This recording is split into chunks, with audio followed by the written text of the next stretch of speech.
রান্না টান্না করে রেডি হয়ে ছেলে আনতে গেছিলাম। ছেলে নিয়ে চলে এলাম, ছেলেকে খাইয়ে টিউশনি দিয়ে এলাম, কারণ আজকে বৃহস্পতিবার 3:30 থেকে পড়া।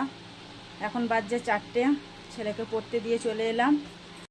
রান্না টান্না করে রেডি হয়ে ছেলে আনতে গেছিলাম, ছেলে নিয়ে চলে এলাম, ছেলেকে খাইয়ে টিউশনি দিয়ে এলাম, কারণ আজকে বৃহস্পতিবার 3:30 থেকে পড়া।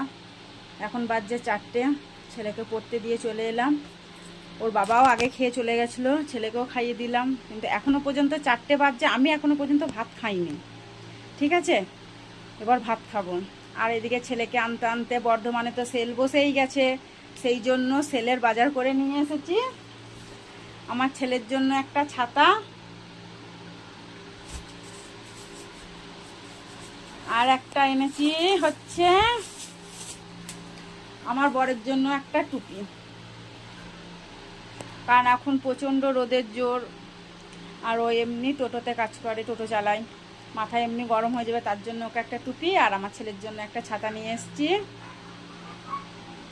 ছেলের টুকিটা কি বাজার এখন না হবে, এই স্টার্ট হয়েছে। চলো 4টে বাজে, ভাত খাই, আমার খুব খিদে পেয়েছে।